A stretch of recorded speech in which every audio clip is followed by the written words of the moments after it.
Le thème de mon message est celui-ci, sauver pour sauver. Écoute-moi très bien, écoute-moi très bien. Écoute-moi, Dieu nous a sauvés pour que nous puissions sauver les autres. Nous sommes tous dans une société. La société, c'est laquelle? C'est la vie de tous les jours. Nous sommes dans un pays, la Côte d'Ivoire, une ville, Abidjan. Et nous voyons des choses chaque jour que Dieu fait à la télévision, sur Internet, un peu ça et là.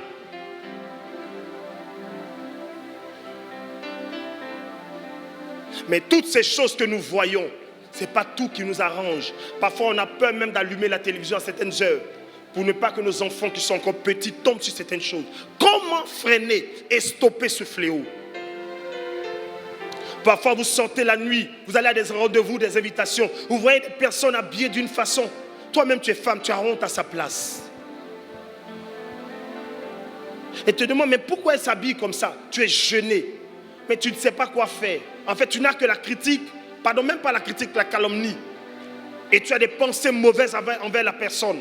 Mais qu'est-ce que tu dois faire quand tu es face à une telle situation? Tu connais quelqu'un qui s'adonne à la drogue, qui ne peut plus s'en passer. Il devient drogué, un accro de la drogue. Il te fait pitié. Tu préfères manifester de la pitié que de te demander, mais qu'est-ce que je peux lui apporter? Le chrétien n'apporte plus, mais le chrétien a pitié. La Bible parle plutôt de la compassion. La compassion, c'est différent, grandement différent de la pitié.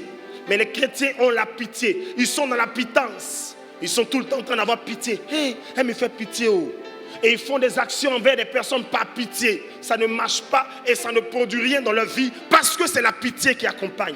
Tout ce qui est accompagné par la pitié ne produit pas. Mais ce qui est accompagné par la compassion appelle Dieu.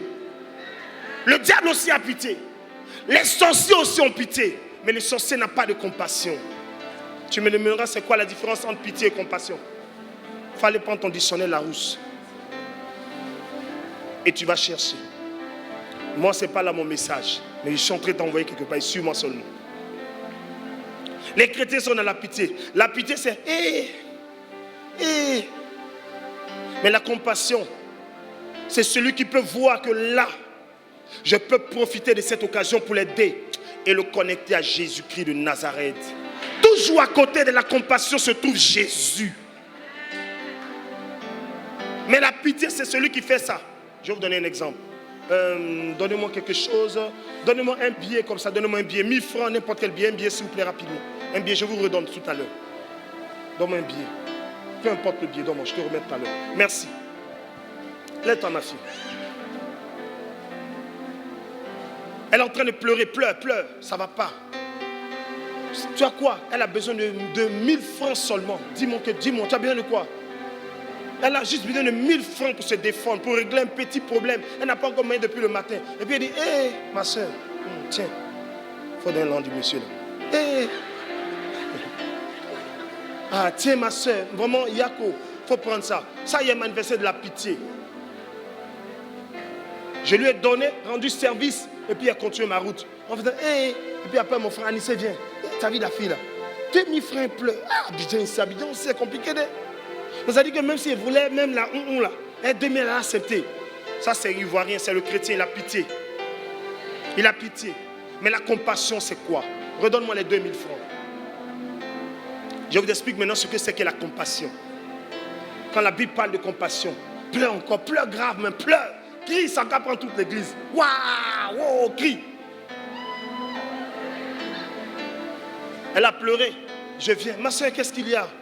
Elle me dit que micro, cousin, il est où? Massa. Dis-moi ton besoin. Qu'est-ce que tu as? Depuis matin, je n'ai pas encore mangé. Tu n'as pas encore mangé? Oh, ma soeur, comment tu t'appelles? Je m'appelle Marie-Esther. Marie-Esther. Oh, sois bénie. Donc, tu n'as pas encore mangé, hein? Il n'y a pas de pain. Viens. Bon, tiens ça. Tu vas manger, hein? Mais viens, je te dis un truc. Tu sais, la situation que tu vis là, ce n'est pas normal. Tu n'es pas né pour être comme ça. Tu as une famille, tu as des parents. Mais je suis sûr que tu as appelé les uns les autres. Personne n'a voulu te rendre service. Mais je te dis un truc. Tu peux sortir de tout cela si tu as seulement une personne dans ta vie. C'est Jésus. Moi-même, je te parle là. Je te parle un peu de moi. J'ai souffert aussi comme ça. Mais depuis que j'ai connu ce Jésus là, il prend soin de moi, je te dis. Je t'invite à l'accepter dans ta vie. En ce moment, il te fera beaucoup de bien. Et tu verras que tout va changer. Maintenant, un monsieur à l'église, installe-toi et puis donne l'an du monsieur.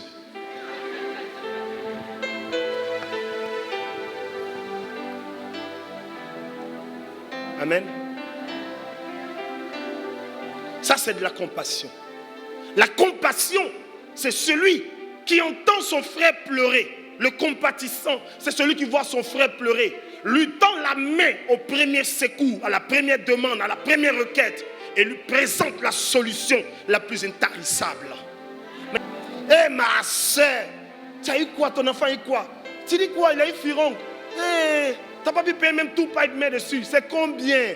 Ah, 1500 seulement. Tu n'as pas, son pas m'a laissé. L'âme la coule jusqu'à ça a mouillé tout cheveux là.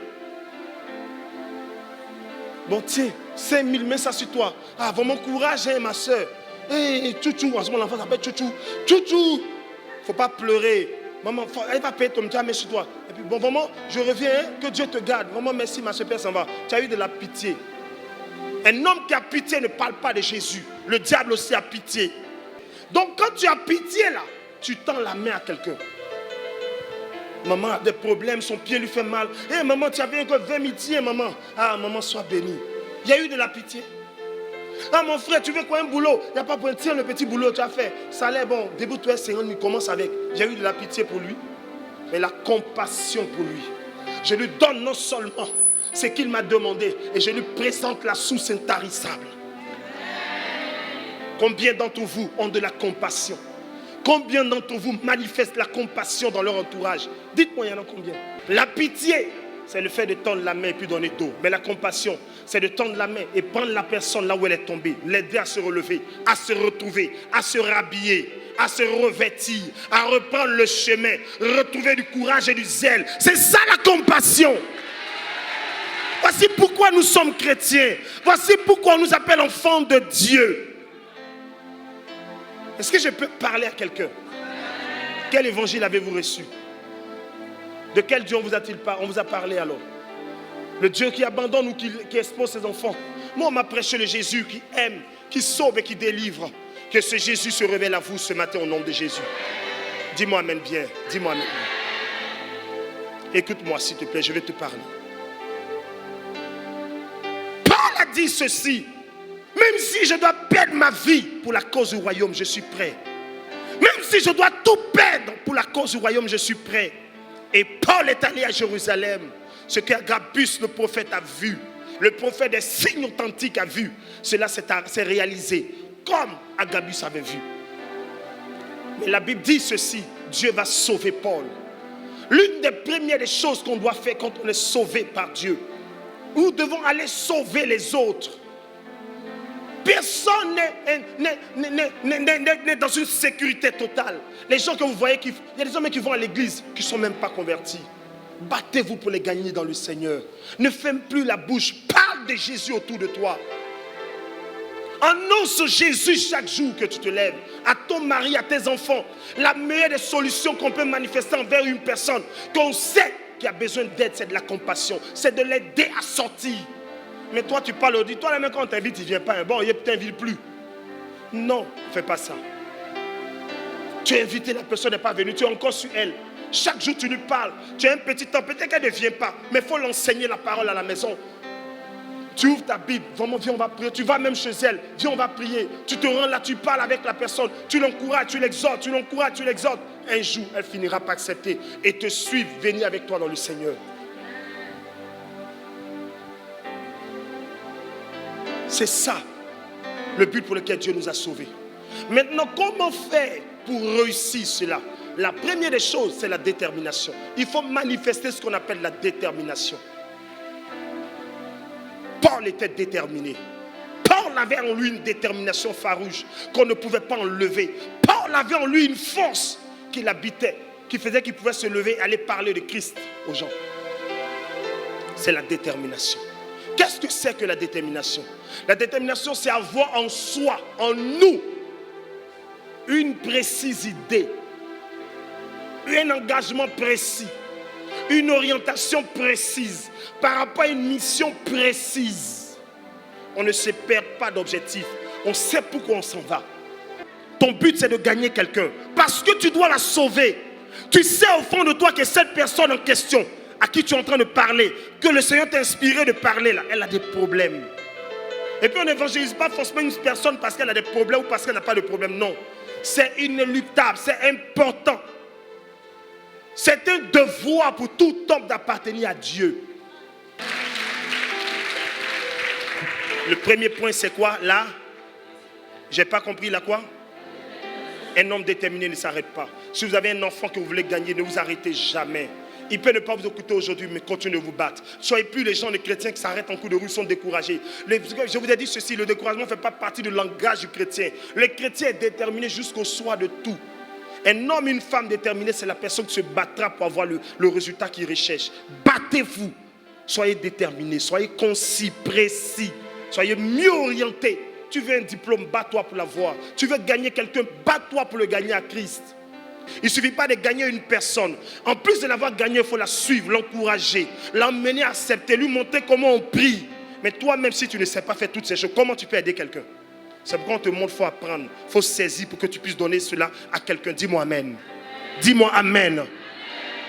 Les chrétiens aujourd'hui, si nous avons beaucoup de chrétiens dans le monde et que le monde est gagné à Jésus, il y a beaucoup de choses qui vont changer. S'il vous plaît, donnons-nous réellement au Seigneur. La première chose, j'ai dit quoi là?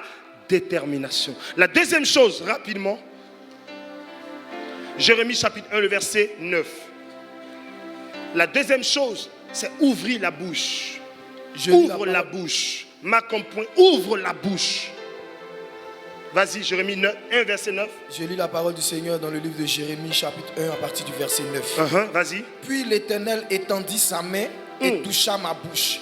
L'Éternel étendit sa main et toucha ma bouche. Et l'Éternel me dit. Et l'Éternel me dit. Voici. Je mets mes paroles dans ta bouche. Je mets mes paroles dans ta bouche. Regarde.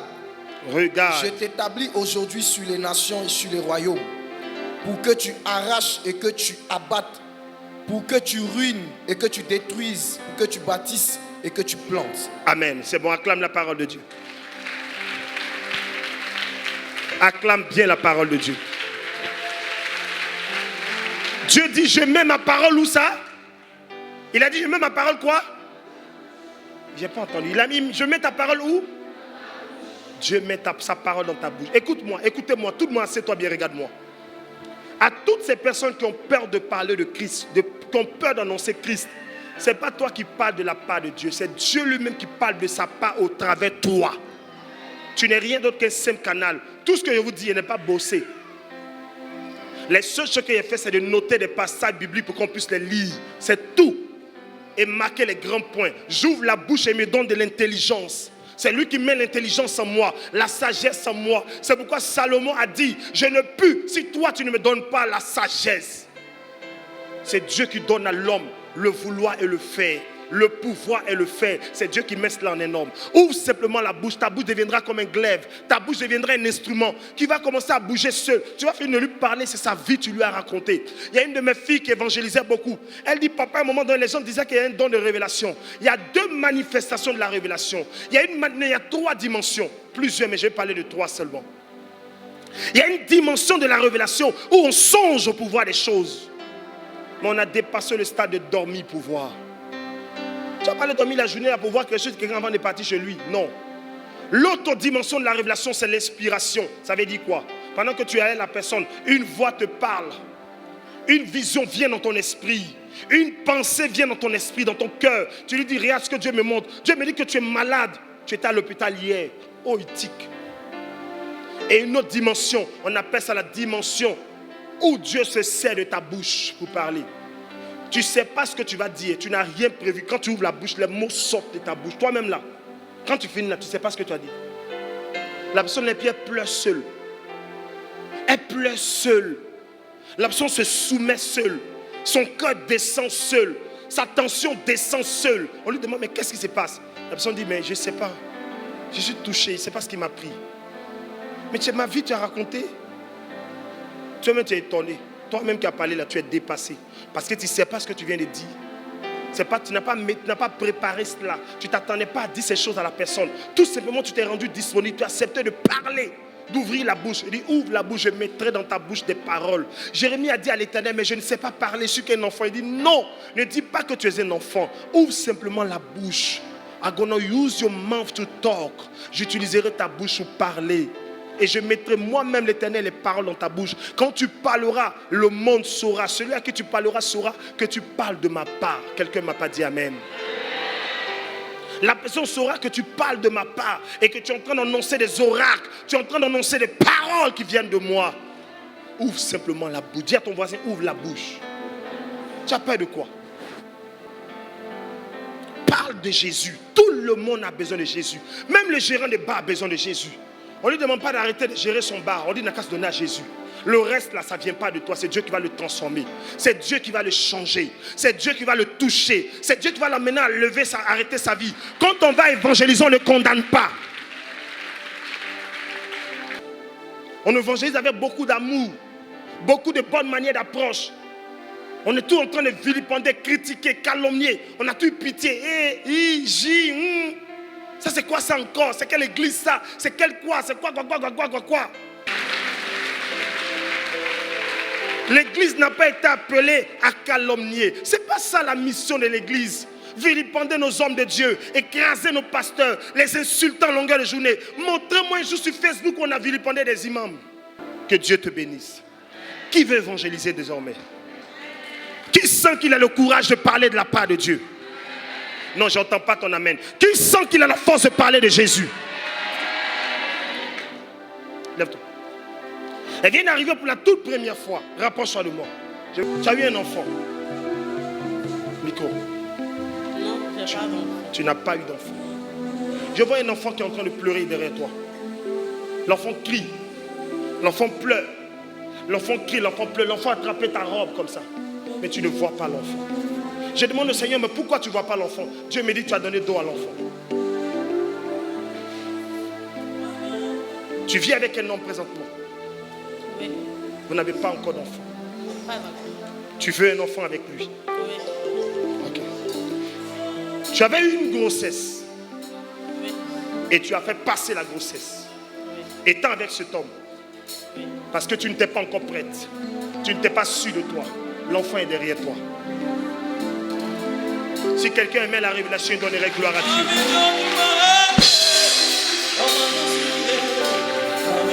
Donne gloire à Dieu.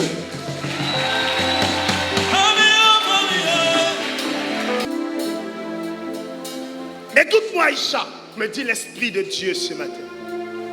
Il veut t'accorder la bénédiction. Tu as jeté l'enfant que Dieu t'avait donné. En fait, l'enfant qui venait là, c'était un petit garçon. Tu comprends? Et tu l'as laissé. Tu n'étais pas prête. Parce qu'il avait des comportements aussi qui ne te plaisaient pas. Tu n'étais pas sûr de lui encore. Mais aujourd'hui, vous êtes ensemble. Tu es venu ici parce que elle t'a dit que si tu vas, mon papa, il va voir ton problème pour te dire. Et puis il va prier, ça va marcher. Écoute ma fille, je vais prier, ça va marcher effectivement. Amen. Maintenant, il te dit un petit problème. Quand ils ont fait l'avortement, il y a eu un reste de sang qui a concentré, qui a bouché les trompes. Donc tu as des trompes qui sont bouchées actuellement. Mais la puissance de Dieu va déboucher ça aujourd'hui. D'aujourd'hui à demain, tu auras un saignement. Et ce saignement-là va libérer toute la route. Je te donne 2 mois, tu connaîtras un enfantement. Mais Dieu va faire grâce, le miracle va rentrer. Maintenant, écoute la prophétie que je t'annonce maintenant. La prophétie que je t'annonce est la suivante. Quand tu seras enceinte, tu vas beaucoup souffrir. Ah, ma fille, tu vas souffrir. Ton mari ne restera plus à la maison. Quand tu tomberas enceinte, ton mari ne restera plus à la maison. Il va te montrer couleur bleue, vert, noir, marron, violet. Même couleur jungle, il va te montrer. Il te montrera toutes ces choses et tu voudras encore avoir l'idée d'aller te faire avorter. Mais n'avorte pas. Si tu avortes, tu n'auras plus jamais d'enfant. Tu n'auras que 2 enfants dans ta vie. L'autre est déjà passé, mais tu auras 2. Un viendra, un autre viendra par la suite. Mais écoute ce que je suis en train de te dire. Quand tu persévéreras jusqu'à ce que tu accouches, après l'accouchement, ton mari sera béni par Dieu. Je te vois en hexagone sur les Champs-Élysées avec ton mari et ton bébé en train de marcher sur les Champs-Élysées. Cette prophétie va se réaliser dans ta vie. Ce que je te dis va se réaliser. Si je parlais à quelqu'un, il me dira amen fort. Est-ce qu'on peut pousser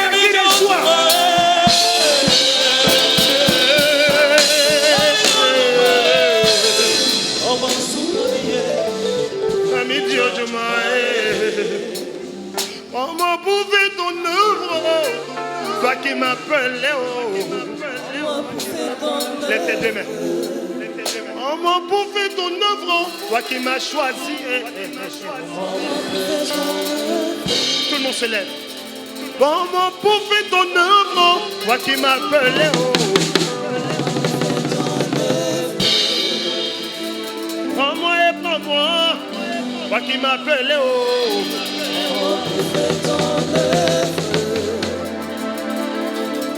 Famille, maman ou Camille. Je vais chanter avec le peuple, tout le monde chante avec moi. Famille Dieu Juma, oh ma télémio. Famille Dieu Juma, lève les mains tout le monde. Famille Dieu Juma, oh ma ou Camille. Famille Dieu Juma, chante ensemble. Comment pour faire ton œuvre, toi qui m'appelais, oh.